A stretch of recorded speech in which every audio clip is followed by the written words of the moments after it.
You're listening to the Coop Homeschool Podcast. This is your podcast for community, humility, and joyful fun in homeschooling.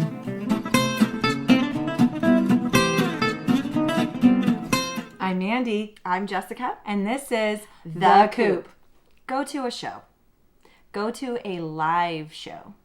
I feel like the performing arts is something that we want to have our kids experience, usually in the way of putting them in something. But how often do we really go and have them experience live performances? Rarely, because there's a lot of barriers to it. And I get it. But we're going to talk about the value of live performances and why you should go. But before we get into it, Mandy, what's your scoop on the Coop? Okay, we have started reading Trumpet of the Swan. Oh, we just finished it. I know you did. Okay. Yeah. And the reason I wanted to bring it up is it is such a lovely book. It is. I love reading it aloud. Okay. I mean, just sharing it in the experience. So whether it was an audiobook or me reading it aloud, I'm glad I'm there for it. So I'm glad.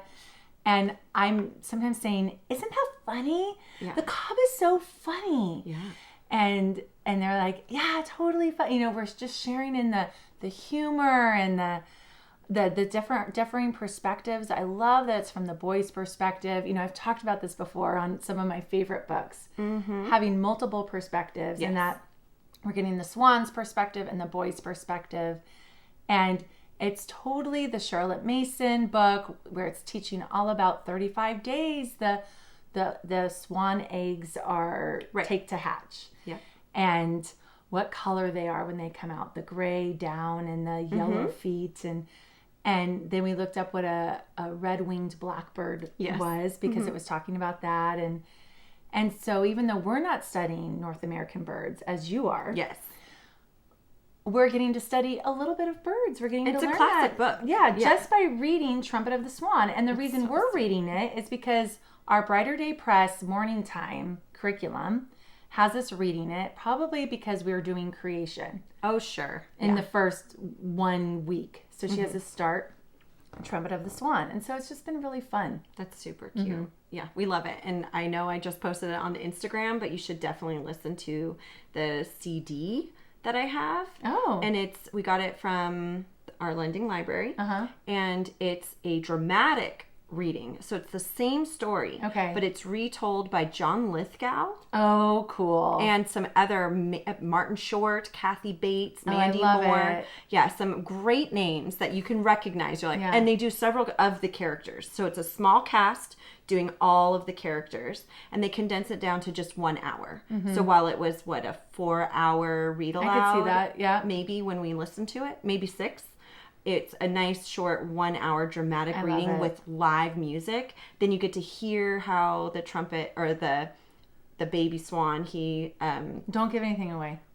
He plays taps. I'm just saying. Oh, okay. You know, he plays these magical songs that you want in Reveille, but if your kids don't know what that is, you're going to want to listen to it. Well, so and the CD is really great. I purposely brought up what a trumpet sounds like. So because it was saying kahoo.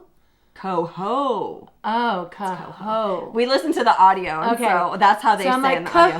Kahoo, and I'm like, well, that doesn't sound like a trumpet. Coho. Let me show you what a trumpet looks like or sounds like. And so they did, and I said, doesn't that? Oh, first I had them listen to what a trumpet or swan sounds like. Right. And then I had them listen to a trumpet, and I said, do you see how they sound? And I should have done it flipped. Right. But whatever, you know. When you're living in the moment. Yeah. I was like, oh, I don't know what kahoo means, or sounds like. Yeah. Yeah, we only did the audio. I didn't open the book, and I have 2 copies of it at my house, apparently. So I guess each of my kids will have their own copy someday. Oh, it's so lovely. It is great. And it's, if you don't know, it's written by the same author as Charlotte's Web. So E.B. White. It's great. Yeah. And Stuart Little. So it's a great book. Stuart Little. I didn't realize. Yeah, it kind of rounds out that cute little collection. True. So we just borrowed the animated movie from the library today. Oh, there's an animated one. Yeah. Fun. I can't wait. The animation looks hokey. Oh, is it like it's not 80s? pretty. Okay. Yeah, it's not. They need to make a new one. Animation. Yeah, but it's so funny. I'm Disney excited. should totally take that on. Yeah. Well, the audio CD, the dramatic version, is fantastic. Who does John Lithgow do? He does like the narrator voice. Oh, he does. Okay. So he takes turns being the different perspectives. Yeah. Yeah. Anyway. That's fun. I bet Kathy Bates, is she the swan, the female? Yeah. The mom. Yeah. Yeah. Anyway. The Okay.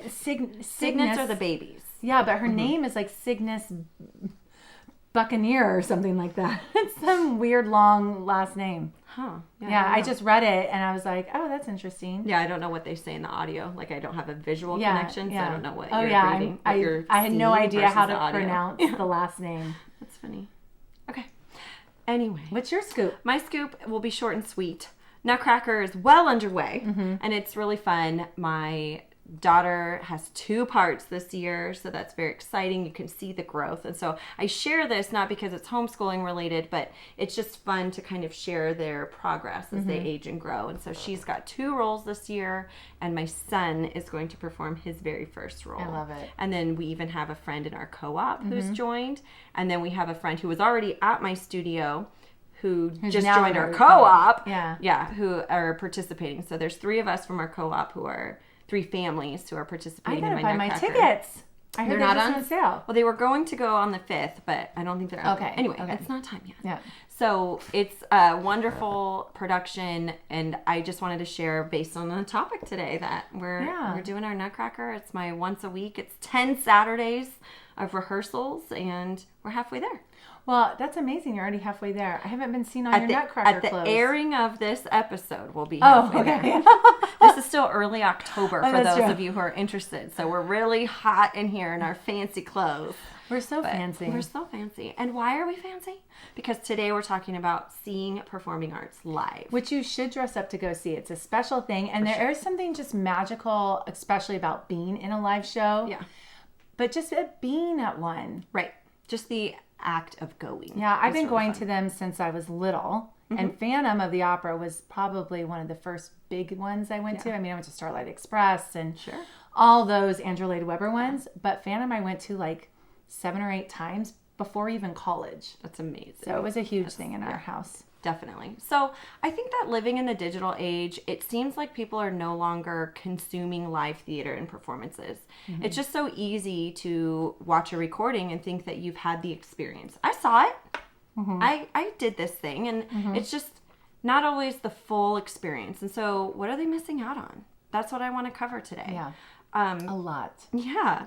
In episode 31, way back, we discuss music and movement. And in that episode, I share the benefits of participating in the performing arts. In this episode, instead of the participation side, it's the benefits of going to live performances, when to begin taking your kids to them, where to find them, the best season for performances, and the fun local examples we might have. So what are the performing arts? It's primarily music, dance, and theater. I would expand that to be more specific about music because there's live bands. That's absolutely an amazing experience to go see a band. And then within that category, there's jazz bands. Yeah. There's small bands. There's local bands. There's all kinds of ways to consume that. That's not just going and seeing Red Hot Chili Peppers. You know, they don't need to be big ticket bands to have an amazing experience. Typically, you enjoy a live concert way more than you might the recording of that same artist. Oh, definitely. Well, and even if it's someone you don't know. And some cities and towns are more musically inclined than others. I found in St. Louis, music is the thing. Sure. And so almost every restaurant you go to, at least one night of the week will have a musician playing. Totally. And you just have to get to know what's around. But there's also choirs and symphonies and orchestras. There's all kinds of music to consume that isn't just bands if that's not your jam. Yeah. We went to an organ concert in Germany and it was amazing. Right. Yeah. And we here in San Diego have the Organ Pavilion. And if you know the schedule, you get an actual organ performance. Usually they use that venue for other things, but that's one cool thing. Yeah. That's when they have that open. But I would also say there's installations, which is kind of a blend of visual and performing art. Yeah, I've never heard of that. So visual artists who are sometimes fine artists as well, want to install something that is an immersive experience. And so it's almost like a theatrical performance, but it's called an art installation. So in San Francisco, they used to have installations on the side of buildings. Okay. So it was this art that was on the side of buildings, and then on Sunday they'd have live people, suited up and kind of strung up there interacting with this art. Would like Pageant of the Masters be that then, where they're posing as I would call that art? more like an installation, Okay. because it's got this theatrical moment or aspect to it. So I would consider that a performing art. I mean, it still is in the category of visual, but it's just me saying that these are really neat immersive experiences. It pulls the audience in because of its connection. A fine art is a very introverted experience. You're taking it in personally. You're not being asked to be a part of this experience the way you are. That theater pulls you in. So what are the benefits of live performances? Deeper understanding. The focus in theater is more on gestures, facial expressions, and actions of the characters than it is on the aggressive special effects, such as in films. So I thought that was really fun that this particular article I was reading called it aggressive special effects. Yeah. Because it really is true. Yeah, it is true. You're just seeing these flashes and all of this crazy stuff that we're able to do in the digital media, which is incredible, but it's overwhelming. It's a lot of stimulus, and it takes away from the actual art of acting. So I thought that was a really interesting statement. And so taking away those things, you focus on the acting. And this article, would it be worth reading the article? It's just from medium.com, and it rounded out some of these ideas of the benefits. Okay. But what they do quote is a study from the researchers from the University of Arkansas's Department of Education Reform. And they found that pupils who watched the theater production of a play gained significantly enhanced knowledge compared to those who had simply read the script or watched a film version. So the Leonardo DiCaprio Romeo and Juliet versus going and seeing Romeo and Absolutely. Juliet. And I'm going to cover this later, but this is a perfect example to plug it in, which is that it opens your mind and imagination. Because think of a theater experience. There's only so much you can do in the way of scenery and design on the stage to immerse an audience in a place-time event. Even camera angles, you have one angle. Exactly. It's just what the audience can see from their seat. And there's a lot of different perspectives within that theater. So what are you communicating to your audience by setting your stage? What are the scene changes? You can't constantly be flipping back and forth. Right. So sometimes a stage is almost cut in half, and you get one set over here and one set on the other side of the stage showing different places. I always found it fascinating watching the changeover, because in the newer Phantom of the Opera, it's a new set design. The stairs come out of the wall. Right. So that was new. Right. And it was much more of a contained production. So I had everything memorized. I have the whole script memorized of Phantom. So I missed what I was used to, but it was cool to have a different set experience and be surprised. Right, that there's still something else they can do with something that really is pretty static. Yeah. And sometimes you get the turntable on stage, if you think about like Hamilton. Les Mis. And Les Mis, yeah. You get the turntable on stage, which is a really unique effect. And you get the feeling of movement that you miss in a completely flat stage set. Right. But at the same time, it just requires the audience to be open-minded and to be imaginative. And so I love that about the plays, and I love that about live performances. And it's the same thing in dance, because dance has now become a recorded art as well. And so you consume a lot of dance on the screen as well, and the camera is moving at multiple angles. Think about Hamilton, the recorded production you can watch on Disney Plus. That camera is moving. The camera is on rails of some kind, and it's zooming in, it's zooming out. It's going around. 360. That is not the perspective of you and the audience. Right. So that is absolutely not the same experience as seeing it live. Right. Which is fine. It's a wonderful experience. You get the fun of the music, and you get a lot out of that, which is great, but it's not the same experience. And think of, to me, as not totally a performer or a theatrical person. I mean, I'm a theatrical person, Yes, let's be honest. Quite dramatic. Yes. But I love, for example, the engineering involved and the art involved and the sound engineer. I mean, you think of all the types of skill sets and types of jobs that are being utilized for this production. And so I just think of if your child is interested in engineering, that you know kind of what to point out when you are at a show like that. Point out the engineering. Because you can see it. Yeah. In a movie, you don't think about it because you don't see it. You don't see the stage turning. No. At the end credits, you see the hundreds of people involved in putting on a movie production. But in a live show, especially if you've ever been behind the scenes, you know that there's a costume designer, costumers. You know that there's often for professional shows, makeup artists. You know that there's a stage manager, which is something I do for our Nutcracker performances, telling you when to lift the curtain, telling you when to put the spotlight on, telling every little moment on stage, you know, a cue for that. And then if you have live music, are you guys going to be timed up? How are you communicating with that music director down in the orchestra pit? There's all of these things I love it. that you can physically see in the theater. The curtain comes down. Who did that? Who made that happen? Right. There's somebody pulling a rope still. Most of them are not digital yet, but there are theaters who now have digital rails. That's crazy. But there's still some guy with his gloves on pulling those ropes for those curtain changes or the set changes. Is there somebody walking behind it, or do they have an electric set? Yeah. It's fascinating to think about all those things and the team that not only helped to get it ready for the stage, but still has to be there for every performance. And what I love about that is it really exposes the broad range of how it takes a village, if you want to call it that, but it takes a whole community of people with different skill sets to come together to create this. It's not just thespians. No.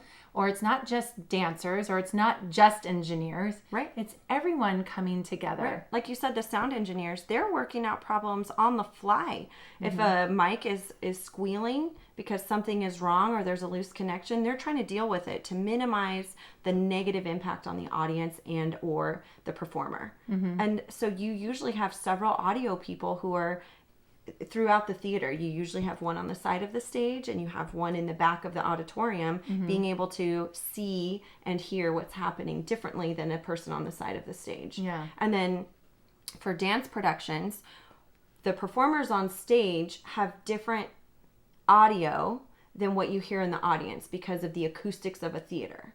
And so a lot of times the comments I get as a stage manager for a dance show is, we can't hear the music on stage. Oh. But where I'm sitting in my perspective off the side of the stage, it's really loud. Oh, weird. And so then we have to turn it. So it's very difficult to hone in on the perfect sound volume level for a production because it depends on your perspective. Yeah. Often the music is super loud in the audience because of the quality of the speakers or what have you. We want to hear the bass, the beat on stage. And so if we need to turn it up to hear the bass, you're getting a whole bunch of that top level sound in the audience, and it's, hurting your ears. So it's very interesting. That was a total tangent there. But it's fascinating, all of these things that if you just pay the slightest bit of attention, you're going to see that. If you know where to look, you can look in the sound booth when you're in a live theater. You see them working up there. Yeah. You see the light technicians operating the lights, and you can see them on headsets communicating to somebody somewhere in the theater. Yeah. It's all happening. So I love that experience in its educational value. Definitely. Live theater improves attention ability. So learning to focus for an hour or two without a device is an important skill because sometimes music will have a break. Something is slow, a musician is talking to you. You can't just fast forward a commercial. You can't just skip to the next episode. You can't skip the intro. You have to consume it as a whole with breaks included. And so it kind of helps build that attention ability especially for kids. Theater makes immediacy tangible. Immediacy is the quality of bringing one into direct and instant involvement with something, giving rise to a sense of urgency or excitement. And so I wasn't sure, I thought immediacy meant like in the moment, some kind of urgency. And does, but it's the quality of bringing one into that. So that is so true in the theater. If you don't immerse people in this big way, they're not going to be invested in what you're showing them. They'll just be waiting for it to end. Exactly. So I think you can actually feel that urgency in live productions, even in dance. They have to captivate the audience. In music, you have to bring in your audience. If you have no performance quality, people aren't going to be interested. Well, like a book has to have a hook. Exactly. And so as an audience member, you can learn this thing. You learn about what immediacy is, and you can feel it and see it. And it's interesting. A movie usually just has it or it doesn't. There's not really, your movie is really great and it hooked you from the beginning, or you didn't care about it. Yeah. I think live performance, you're going to have a huge range in there based on your personal preferences and the abilities of the performers. Yeah. Live performance promotes emotional experiences. So just like before, when you take away the distraction of special effects in movies or recorded productions, the audience gets to focus on the performers and what they're trying to communicate. So that promotes empathy. You get to see rawness in these live performers. They're going to make mistakes. I watched a famous ballerina fall on stage. Oh, wow. In the middle of a Nutcracker performance. Oh. But it didn't make me hate the show and think, ew, who would put that on a stage? Right. It made me go, man, she's real. Yeah. She is real. She's not perfect. Right. She slipped, because that's a normal human response. And then it made me think, oh, I wonder how it feels to slip on stage. Like, this is an audience of 1,000 people. Yeah. Right? And she's the top of her game. Yeah. She's a prima ballerina for a prestigious company. Yeah. And I watched her fall live. And that's such a big moment. And my daughter happened to be with me, and I got to tell her that. I was like, see, even Misty Copeland, this famous ballerina, isn't perfect. Right. So now you can give yourself grace, or others grace, when they aren't perfect, when they perform. Do you think musicians don't play a bad note once in a while? Yeah. I'm sure they do. Oh, yeah. We just, if it's not something completely obvious, you don't notice. Right. If I'm watching ice skating and they don't do their triple axel and they do a triple Lutz, I wouldn't know the difference. Right.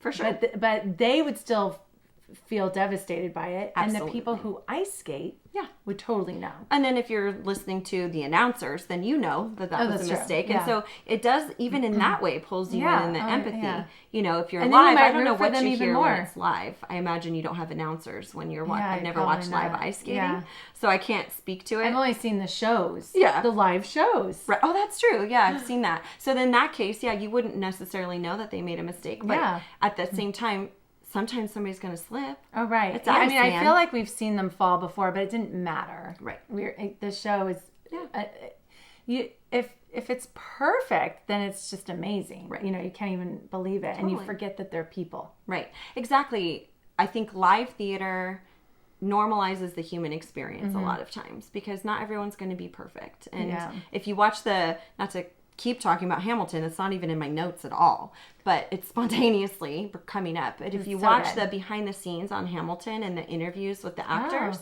it's actually interesting, because I guess one of them, he's a much more serious kind of person. So when one of his co-workers made a mistake on stage, she asked him, was that really obvious? He was like, yeah, but it was okay. Because yes, he noticed the mistake. What are you going to say? Yeah. It is a bit of a lie when you go, no one will notice. Yeah. But that's the thing. And so that's the interesting part about watching the recording of Hamilton is they did do takes in that. And so they did get to perfect their scenes versus going to Hamilton live. And so being able to hear the actors themselves even admit to that is really interesting. Okay. So let's move on. What age should kids start attending live performances? As soon as they're born? I know. I mean, every time we talk about an art, I'm pretty sure that's my answer. As soon as possible. Yeah.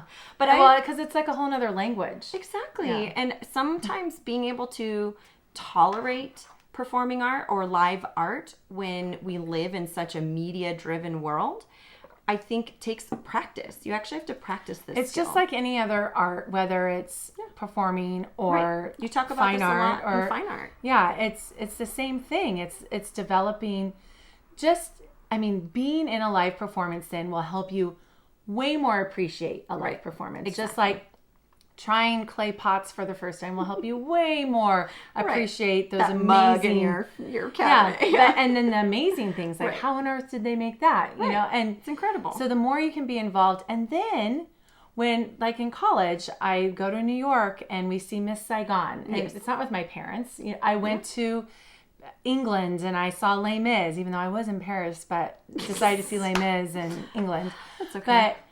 But we made sure we saw shows when we went to other countries. When I went to Vienna in the Habsburg Palace, I saw Mozart. Exactly. And it's just really cool to experience a city that way. And so I feel like you miss out on a good part of the joy of life if you can't experience each one of these types of arts. Yes. But more specifically, Yes. when we come to when to start taking your Yes. kids, take them when they're young. Think about what's age appropriate for that. I was taking my daughter to dance performances because it was important to me and they were my friends I was going to go see. And so I took her and I wore her in the baby carrier. I intentionally got a seat on an aisle so that if I needed to get up, I wasn't going to disturb anybody. And for the most part, the music was soothing to her. You have to be aware of volume, and so if you want to go to something, be aware that they might need earphones, or call the theater. They would love to help you with that kind of information. Is it too sensitive for young ears?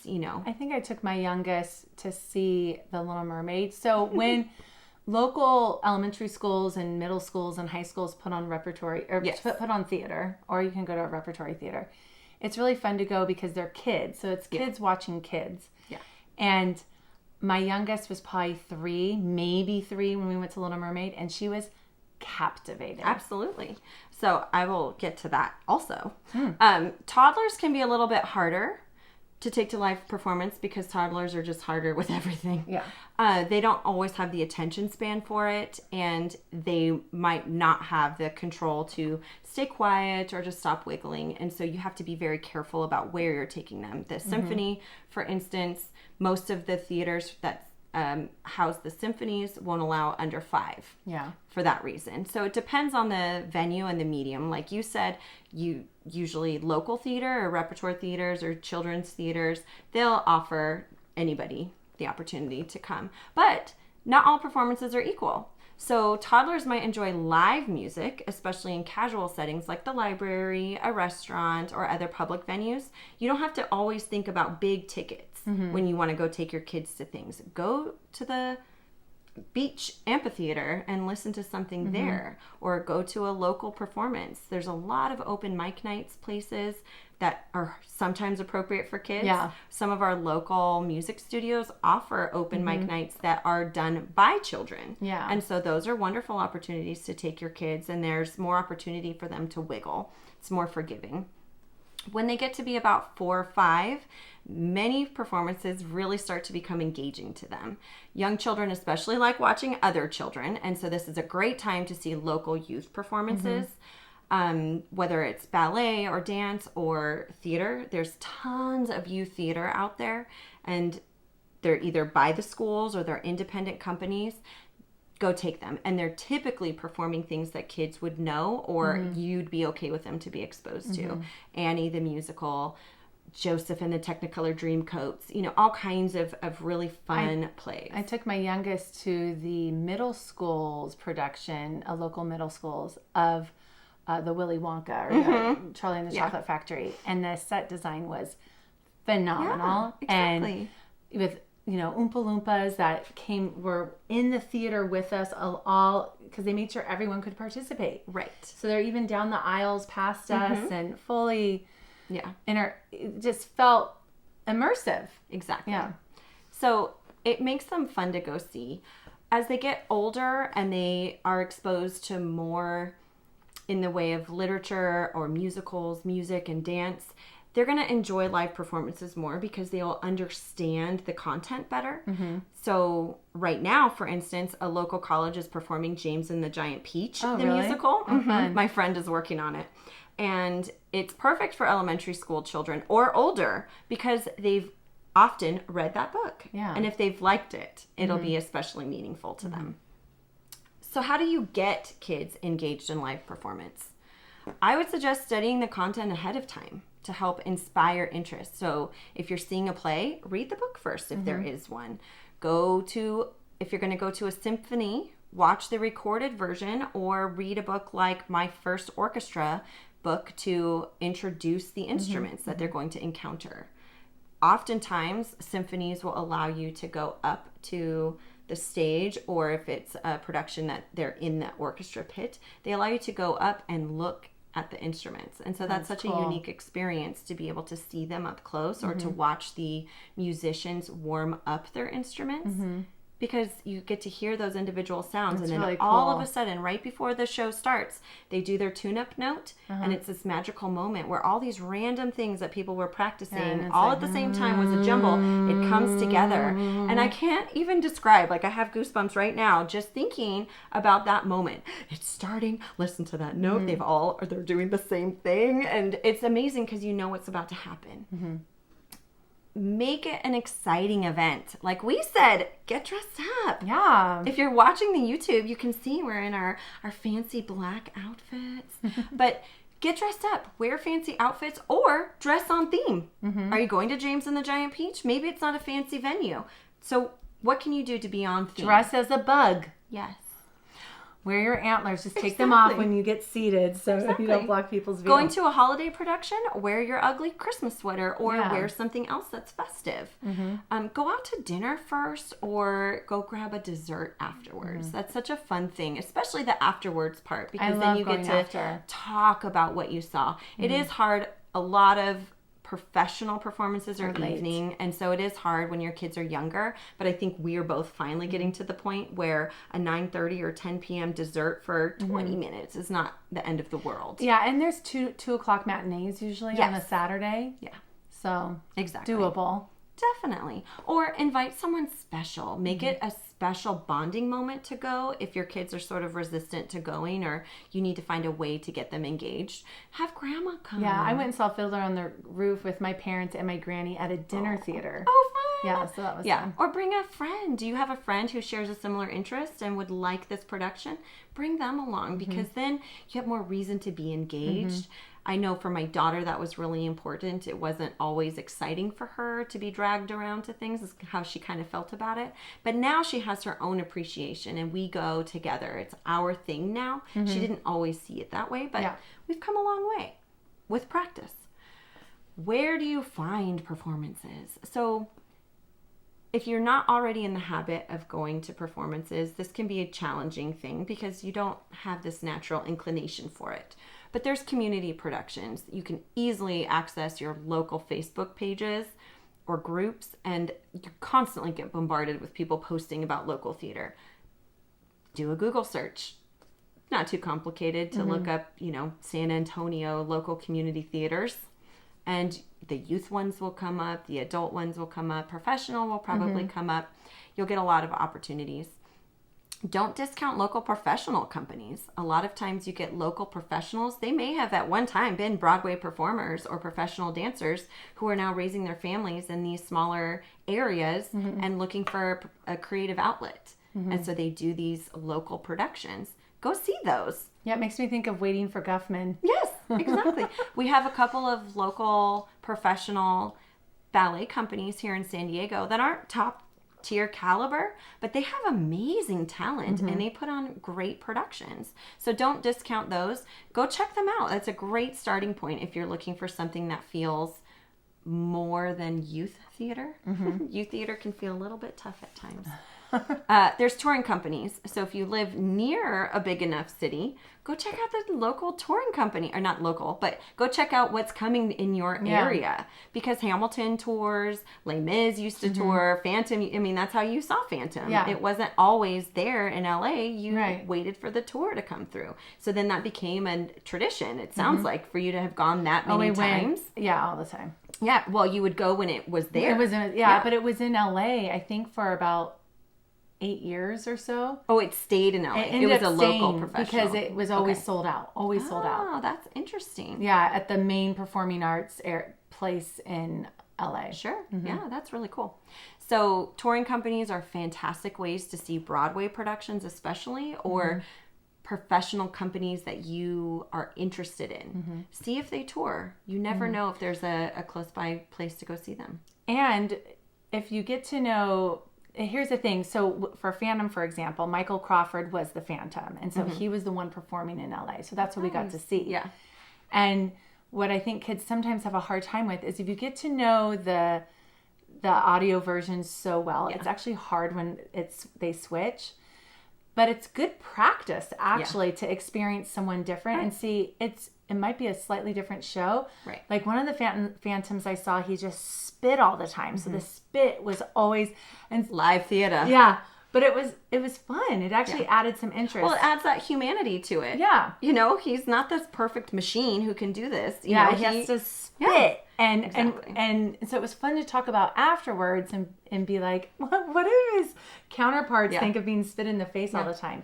And so there's some stretching that they have to do, too. For sure. And there's tolerance. You have to build up tolerance to being able to accept different interpretations. Yeah. Because that's what this art is about. And that's what it is when it's a tour. Yeah. It eventually, or the one like when Michael Crawford went away, it's like he did it for probably 4 or 5 years. Yeah. He's done. done. Someone else took his place. So, you know, another way that we did it in St. Louis is the Muni is an outdoor theater for 10,000 people.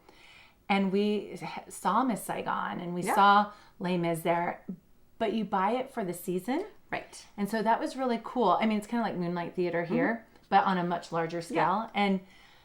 But we only bought the $6 seats. Right. So it was such a great way to see all summer long. Every week was a different musical or play. Exactly. Most professional performance companies, whether they're local or bigger, will offer season tickets. But they were all tour groups. So the tour would come in for that week and then leave. And so and there might be some local people in it. Right.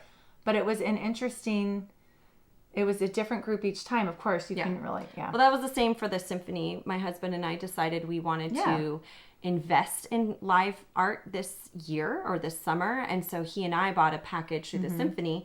And so while you had the company members who were there to play the instruments, the guests were different. Yes. And so you can buy that as part of your season package. It wasn't just the San Diego Symphony performers exclusively. It was their concert series. Right. And so the first one we saw was a jazz production, which was amazing. And then the second one was just Beethoven. And so they had a guest conductor come in and maybe a guest violinist or something. But everybody else was San Diego Symphony Company.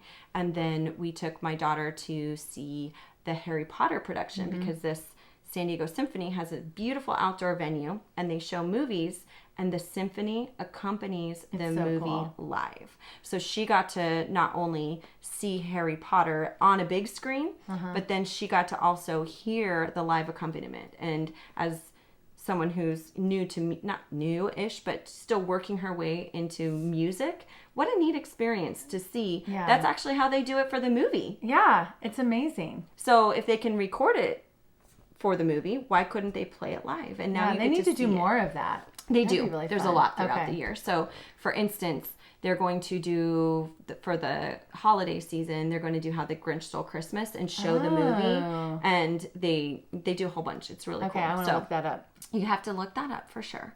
And then build in seeing performances when you travel. So you already said that, but that's an amazing opportunity is to, if you don't have local theater necessarily right at your fingertips, if you happen to be a very rural family, then if you travel, use that as an opportunity to see something. It does not have to be something on a big, huge scale, but do something that speaks to your family. Oftentimes, I think music is most encapsulating for a family. It gets the most interest from all the members because we tend to all enjoy music. Not everyone's going to want to see a dance show. Not everyone's into live theater.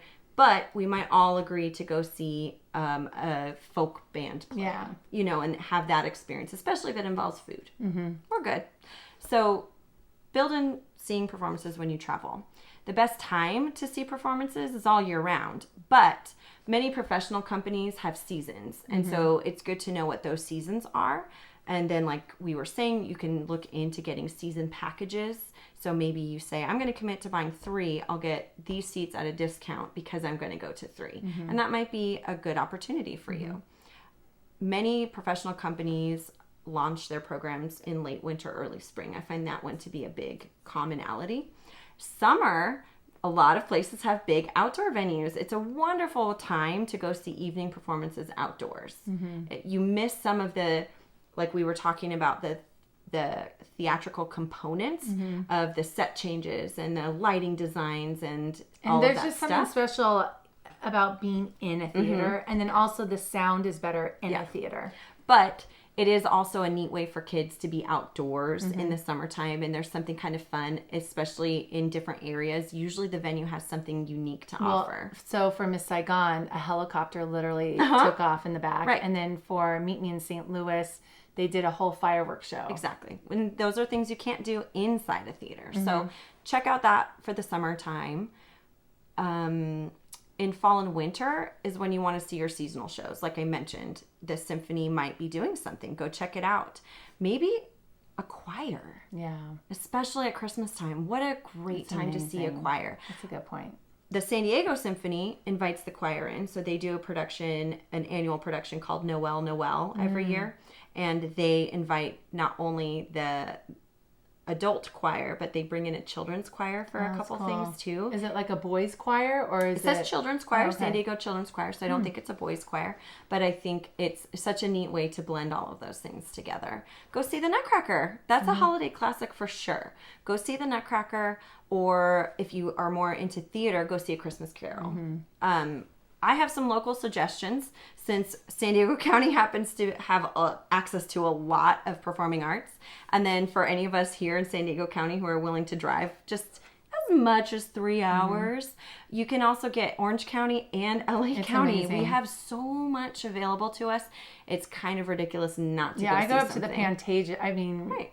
Even for same day tickets. I literally gotten there 10 minutes before it started and then running down Sunset Boulevard in my heels, and I don't even have tickets. Oh gosh. Yeah. And I'm literally just going up to the single line and saying, "Do you have any single tickets?" Cuz then it's $50 instead of over $100. Exactly. So see what's around you. You know, if you're willing to drive just a little bit, I'm guessing there's something big enough near you. We have some suggestions for you if you're local. So How the Grinch Stole Christmas is in its 25th anniversary year at our Old Globe Theater. And it is a long run. They start on November 9th and run all the way through December 31st. The Old Globe is a spectacular venue. It's modeled after the Shakespeare's Old Globe in London. And it was built in 1935. It's so cool. It did have to be rebuilt after an arson fire, but they tried to really keep it. And then they have a couple theaters on the premises. They have an actual outdoor theater. Yeah, that's the one I saw Othello at. And then they have an indoor theater, which I saw a dance premiere, a Bob Fosse premiere just this spring. So it's a great venue, and I've heard amazing things about the Grinch. They sell out, and with a 1.5-month run, you know it's a good show. Yeah. So I highly suggest seeing that one. If you are willing to go to Costa Mesa, or maybe you already live near there, the American Ballet is up there. And they bring in their professional company members from New York for the Nutcracker. This year it's only running December 9th through 18th. But those company members come and play those lead roles. So that's how I saw Misty Copeland. I didn't get to New York to see her, but they have a sister program out here. And so I got to drive just an hour and a half away, and she was right there. I went and saw it there when I was in college, actually. Okay. Well, it wouldn't have been ABT. Okay. Well, it was in like Long Beach, Costa Mesa. I'm talking about Segerstrom Theater in Costa Mesa, but they didn't have I guess it could have been a different company. Theater. But ABT. ABT is the prestigious ballet company in whoever the was doing it then. Yeah, a lot of touring Costa companies Mesa. would go. It could have been ABT, but that would have been before their partner program. That's recent in the last decade. And then, as I mentioned, the San Diego Symphony. Highly recommend. I feel like taking in live performances has really become a lost art. I mentioned there's a lot of barriers to it. A lot of people find it expensive, and it is. Mm-hmm. It's definitely something you have to intentionally set aside budget for. And it may just be then like you take one child. Right, exactly. It's inconvenient because you've got specific times you have to go. You don't just flip on Netflix whenever you want. You have to be at the theater at 7 p.m. if that's the show you're seeing. And sometimes it can be uncomfortable if you aren't used to this experience. It can be an odd thing to go do, to wait in line to go in there. I don't know. But I imagine for some people it's uncomfortable. You do build up some kind of tolerance. Yeah. And then sitting if you're there waiting for the show. If you're not crazy about the storyline, then it's hard to get through. But I think having the prep work of knowing the music ahead of time really helps. It can definitely help. It's always easy to make an excuse not to go do that, but I think there's so much to be gained by going. So find ways to get past those barriers, whether it's finding discount tickets, like you said, the walk-up ticket. Go walk up the day of. Take a chance. Do something spontaneous. It'll be 50% off. Groupon, a lot of theater does not sell out. Go to Groupon. My mother-in-law was doing fill a seat. So whenever... fill a seat. Fill a seat. That was like the name of a show. No, she was participating in this program called Fill a Seat, and you are on a list, and if they have not sold out this show and they want more people, they will offer you free tickets. That's amazing. And so you have to say yes a certain amount of times or you are kicked off the list. But she'd all the time, hey, who wants to go see this downtown today?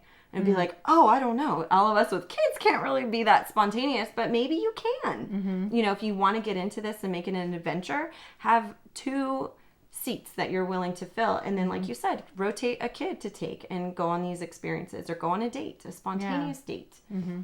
So those are ways to get over those barriers. We have a friend who is notorious for winning tickets on the radio. Oh, that's so funny. So she's been to a lot of concerts, like big name concerts, because she wins the tickets on the radio. She'll listen to the radio and then she'll be that caller and she'll get it.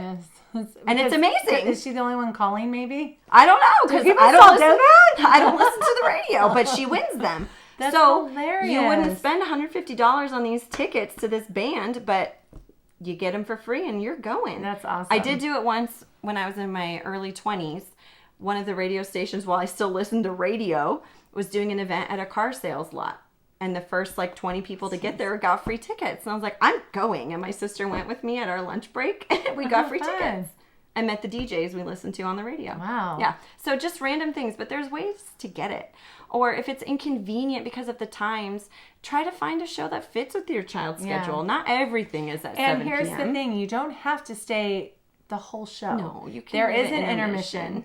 So we did that when we went to see Mary Poppins. My youngest was, I think I was wearing and nursing my youngest. And it was Moonlight Theater. Right. And what was cool is at the end of the first act, before the intermission, she takes off in her umbrella. So I was like, perfect. We're done. It's done. And scene. And it was already like 8 or 8:30. Yeah. It was totally time to go. The last quarter of the movie or the production is not my favorite. Oh, okay. I See, definitely prefer the first part. But there's always something that you can do to get over those things. So go see live theater. And now it's time for the Coop Q A, where we answer your questions. I thought this was an interesting one that came up today. Let's hear it. How can I encourage my 5-year-old to take her ballet performances more seriously? Jeez. She loves to dance, but always seems behind her classmates and never wants to practice at home. You have any initial reactions to that? Well, I mean, it's just supposed to be fun at that point. So I understand her maybe making sure she obeys and listens to her teacher, if that's what she means. And in that case, yes, absolutely, you show respect to the person who's teaching you. But if it's that she's not stretching enough, or she's being too goofy as she goes from her corner to corner or whatever, then I don't know, that's a little too much seriousness for me. Yeah, I agree. I say let it go. If she enjoys it, then don't worry about it. As a dance educator myself, most of us are aware of our students' strengths and weaknesses.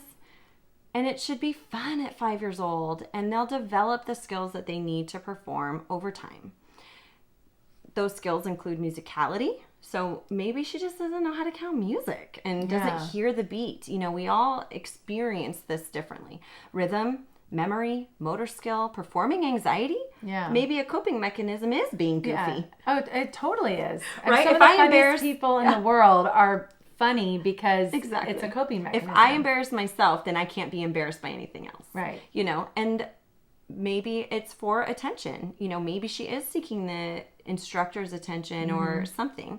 But I don't know. So I have another idea, is expose her to more performances. That's what this whole episode is about. Maybe if she sees live performance, she'll get an idea of what she wants to portray on stage. She's going to see these professionals taking it seriously, and maybe she'll want to emulate them. Yeah. Maybe she doesn't understand the point of a performing art. Right. Especially dance studios, I have to admit that a recital tends to be just dance after dance after dance. There's no connecting story or theme most of the time. And so there's not a lot of intentionality in it. There's not a lot of point to it. So if your kid doesn't know the point of a performing art, teach them that. Right. We don't always have time in our 1 hour a week with your kid to also explain, you know, the bigness of performing arts. Right. I try, but there's only so much we can do. As a homeschooler, incorporate arts education into your studies. Yeah. Do artist studies of famous dancers, choreographers, and composers. Watch video biographies of videos of those artists performing. I recommend a book called The Swan, The Life and Dance of Anna Pavlova. It's beautifully illustrated. I talk about it in one of our episodes. And our favorite picture books. And it's a touching story of a very famous ballerina. Check out Tchaikovsky Discovers America. It's an audio production and a fun telling of how Tchaikovsky composed some of the best known pieces of classical music, most of which are ballets. Sleeping Beauty, Swan Lake, The Nutcracker. And so it's a great way to involve them in what they might be exposed to and get them more Find interested. the Ballerina book, which is also in our favorite picture books. Yeah, it's a great way to get them more invested. So if you're feeling like she's just not taking it seriously, figure it out. You might need to let it go. You might need to trust the teacher. If she's not worried about it, don't worry about it. Yeah, let the teacher be the teacher. Yeah, for sure. Or find ways to encourage it. Yeah. Thanks for listening. We love your support. Be sure to subscribe to our podcast, leave a rating and review to let us know how we're doing, and share our podcast with your friends who need a little community, humility, and joyful fun in homeschooling.